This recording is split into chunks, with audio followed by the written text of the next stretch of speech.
বিদ্যুৎ ও গ্যাস সংকটে একের পর এক বন্ধ হচ্ছে শিল্প কারখানা, বাড়ছে লোডশেডিং। সংকটের পেছনে সরবরাহ ঘাটতির পাশাপাশি কৃত্রিম সংকট তৈরির আশঙ্কাও করছেন জ্বালানি বিশেষজ্ঞরা। তাদের মতে পরিস্থিতি দ্রুত সামাল দিতে কার্যকর তদারকি ও দক্ষ জনবল নিয়োগ জরুরি। বিস্তারিত হাকিম মাহির রিপোর্টে। Lily whipped shea mystic glowing body wash, secret to ultimate glow. ৩ সপ্তাহেরও বেশি সময় ধরে বিদ্যুৎ ও গ্যাস সংকট চরমে। এর প্রভাবে একের পর এক বন্ধ হচ্ছে শিল্প কারখানা। সারা দেশের মতো ঢাকায়ও লোডশেডিং। এমন বাস্তবতায় উদ্বেগ প্রকাশ করেছেন জ্বালানি বিশেষজ্ঞরা। জ্বালানি আমদানি করতে পারছি না, কারণ আমার ডলার সরবরাহ করার সক্ষমতা নেই।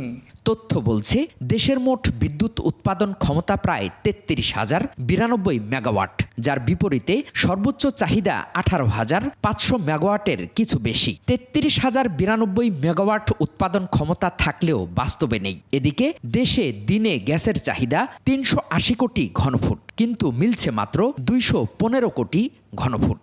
জ্বালানি সংকট যেমন বাস্তবে, তেমনি কৃত্রিমভাবেও সংকট তৈরির চেষ্টা থাকতে পারে বলে ধারণা তাদের। আজকে যদি অটোমেশন থাকতো ডিপোগুলো, এবং ডিপোগুলো থেকে আরম্ভ করে যদি ফিলিং স্টেশনগুলো যদি অটোমেশন অর্থাৎ স্মার্টনেস তৈরি করা হতো, যদি আনা হতো, ডেভেলপ করা হতো, তাহলে আজকে তেল খাতে এই সুশাসন সংকট এমন হতো না। চুরি, ডিপো থেকে ট্রাক বেরিয়ে যাচ্ছে অথচ জেট ফুয়েল নিয়ে বিমানবন্দরে পৌঁছালো না।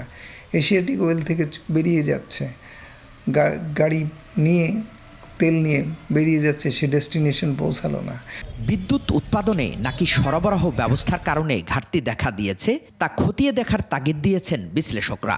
তারা বলছেন, সংকট সমাধানে দীর্ঘমেয়াদী পদক্ষেপের চেয়ে বর্তমান পরিস্থিতি মোকাবেলা করা জরুরি। ইমিডিয়েটলি সরকারকে যে আমাদের বর্তমান এফএসআরইগুলো আছে ওগুলাকে ফাংশনাল করতে হবে, তার মেইনটেনেন্সটা ইমপ্রুভ করতে হবে, যাতে নিয়ার ফিউচারে এই ধরনের ডিসরাপশন না হয়।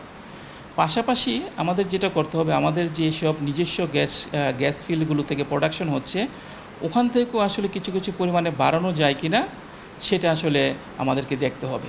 প্রায় 70-80-90% 2005 সালে 2021 সালের তুলনায় 2026 সালে বিতরণ কোম্পানিগুলো অন অ্যান অ্যাভারেজ তারা মুনাফা করেছে প্রায় অ্যারাউন্ড 80-90%।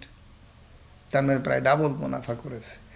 তাহলে সরকারি কোম্পানি, বিদ্যুৎ ব্যবস্থা কি করে খারাপ হলো? জ্বালানি সংকট দীর্ঘ হলে পোশাক কারখানা, মিল ফ্যাক্টরি বন্ধ সহ এর প্রভাব দেশের অর্থনীতিতে গভীরভাবে পড়বে বলে মনে করছেন তারা। হাকিম মাহি, 21 টেলিভিশন, ঢাকা।